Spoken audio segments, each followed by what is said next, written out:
Well guys, here we are back again at the Denpasar airport, ready for another trip, though this one has had a very unexpected start. So I'll just quickly tell the story that a couple days ago when I went to select my seats for my flights, which were going from Denpasar, layover in Kuala Lumpur to Doha on Qatar Airways, and then Doha to Madrid. I'm going back to Spain. I went to check my seats, and then all of a sudden I see, wait a second, why does my flight say that I'm leaving on Monday morning when I'm supposed to be leaving on Tuesday?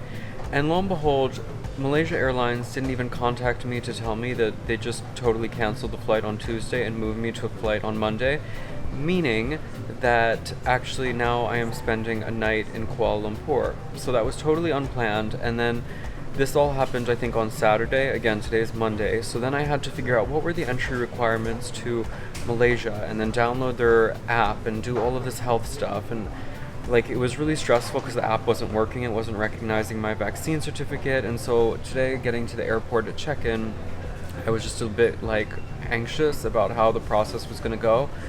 But luckily, everything went pretty smoothly.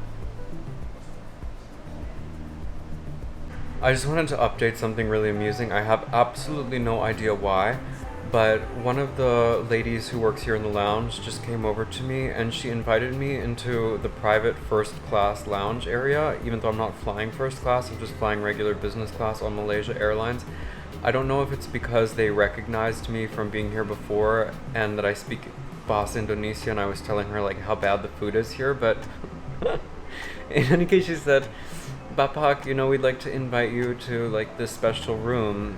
And so here I am by myself in what is supposed to be, I guess, the first class lounge. But as someone who doesn't even like to be around people, like for me it's paradise. So I'm even in a more private area of the private lounge, just here with my box of fruit that they got for me. They're trying their best, they just said that they haven't found a vendor yet for the food here. And that's why still, even though the international flights have been open for over 2 months, this service is like really, really minimal.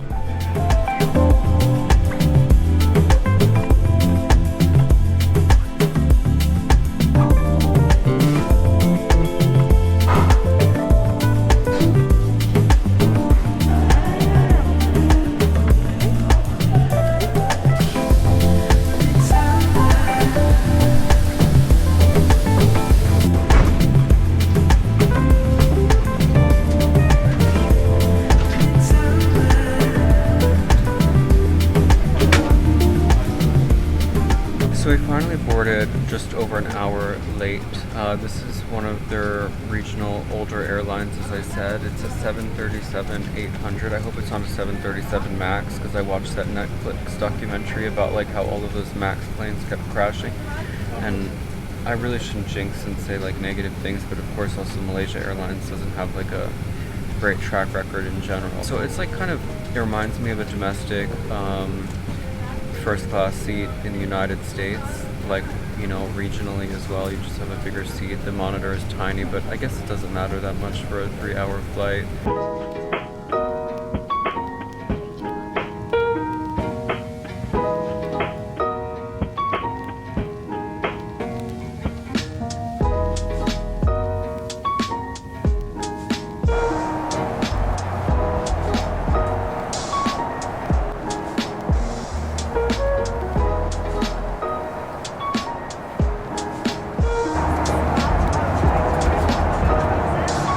Food service has just begun, which is always a good excuse to take off the horrible mask.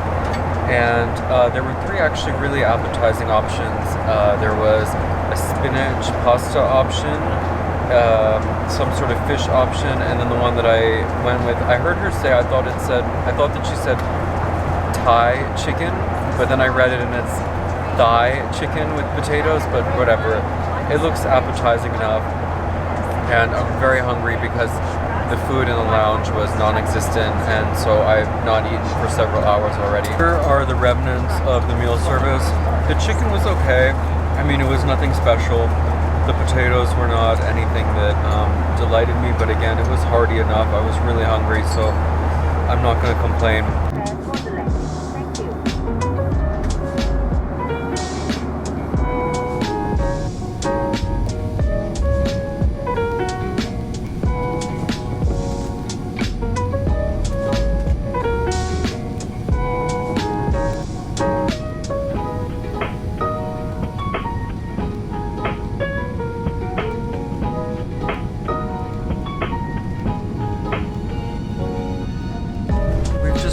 that was quite an uneventful and boring 3 hours in the air. I didn't watch any movies because basically I had either already seen anything that was on offer or wasn't interested. There was only 5 basically like pages of movies on the screen, so I just listened to music the whole time. We did have the meal service and whatever, can't complain, it's a short flight. So it's now about 5 o'clock I think in Kuala Lumpur. So I've got to clear immigrations, I've got to pick up my suitcase because I actually am staying here for about 24 hours until I go back to the airport.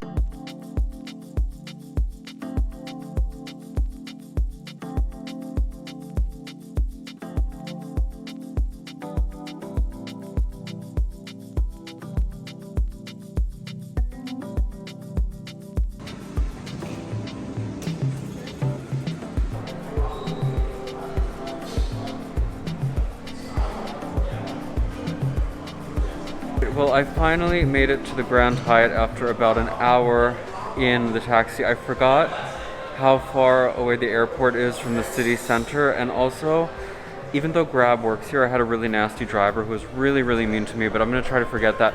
The very unique thing about this Grand Hyatt hotel is that their lobby is actually on the 36th floor or something like that, so my view, as soon as I walked out of the elevator, was the Petronas Tower. I'm in my room on the 30th floor, and so of course we have to do the obligatory room tour. Let me turn the camera around and show you my room for just tonight. So the first thing that I noticed about this room is that it is extremely spacious, which actually is a feature pretty much of Kuala Lumpur in general, I would say. They just have so much space, because I think that this city somehow, I don't know any history about Kuala Lumpur to be honest, but I feel like it was just designed out of nothing and nowhere, so they just have so much space. Sorry, okay, so here we have a TV and a desk area, and I'm opening up the curtains to see what is the view here. Okay, the view is this. We have that skyscraper, I don't know what the name of it is, and we also have that Space Needle as well. So, and then over here, of course, the bed. And look, there's two access points to the bathroom, which is fabulous. Look at this. Okay, so sink, fabulous. Seating area for makeup and hair drying and all of that. Okay, separate commode with a full length mirror. And then over to the left side, wow, look at this bathtub. How gorgeous is that? All the white marble, beautiful. And then even more, we're not done yet. There's a whole separate closet area, so pretty fabulous. So it is now May, I think 9th that I'm recording this video, and it's important to note that because I believe that Malaysia just reopened for more simplified tourism as of this month of May. And so basically there are not many people, I think, coming to Malaysia yet.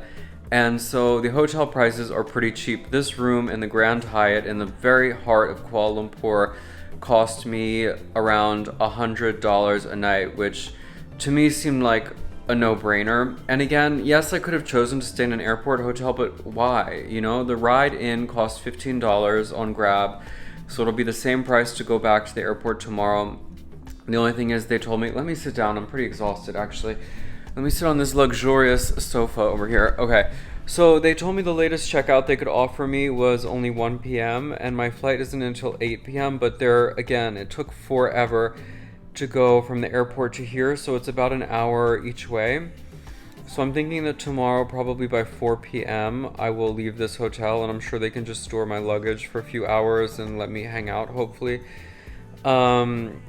The only thing about the Hyatt is that like the food is always really overpriced in every Hyatt I've stayed in. To me, Kuala Lumpur is like the Chicago of Southeast Asia. Like it's really clean and modern with tons of skyscrapers, but it has no soul, which is how I feel about Chicago. So it's not a place that I particularly like and that I would choose to visit, but it just so happened that my flight randomly got changed and therefore I had to stop over. The last time I was in Kuala Lumpur, was 5 years ago, transiting actually from my very first trip ever to Bali on my way to Kathmandu, Nepal. And so I stayed 2 nights at the Mandarin Oriental. And at the time, I was writing a magazine article, so I actually got comped. I stayed for free. And so I did like the typical things that you do in Kuala Lumpur. I went to some party with a view of the Petronas Towers, and I went to some market and whatever. So I don't really feel the need, especially it's already like sunset. Oh, my luggage just came. I don't feel the need to really do much of anything while I'm here. I'm just chilling and waiting for my connecting flight, because really the point of my travel is to be in Spain. Good night, Kuala Lumpur. Good night, everybody.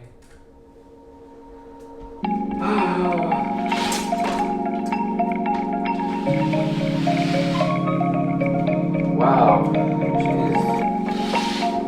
What a view.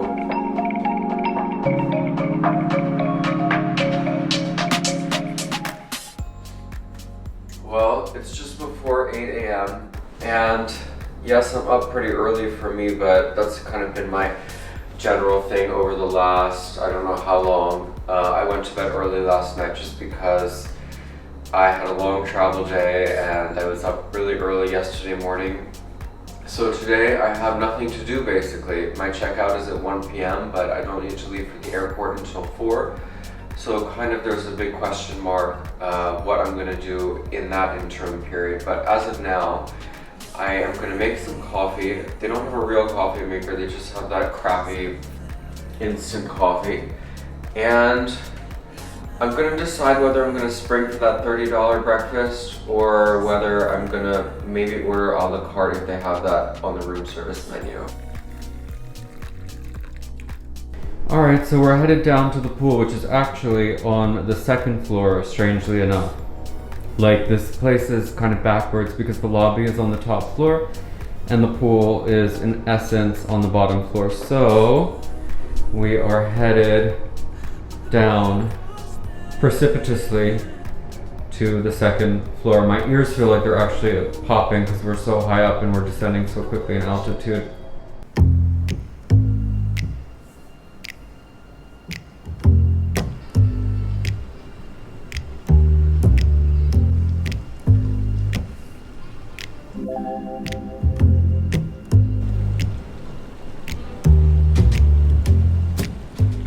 That was a brief visit to the hotel pool. It is so hot outside. I think I'm already sweating after just being there for 1 minute. So I got really lucky. Upon checking out just now, there was a really kind gentleman at the reception, and I told him, that I had several hours before I even need to leave for the airport. And he invited me to spend the time in the Hyatt club area, which is typically reserved if you have like a club suite room, which I didn't. But now I get to be in this beautiful area with the view of the towers and some free nibbles and drinks and things like that for a couple hours until I will leave for the airport. So all worked out really nicely in the end, happy to say. Alright, well, this is the official goodbye in a sense to Kuala Lumpur because I'm in a Grab car on the way to the airport now. It's about an hour drive, and not even because of traffic, but just because the airport is built so far away from the city center. So I've left at 4 o'clock. I should get to the airport by 5, and my flight is at 8:30, which will leave me plenty of time for the lounge. And hopefully everything will go smoothly this time around.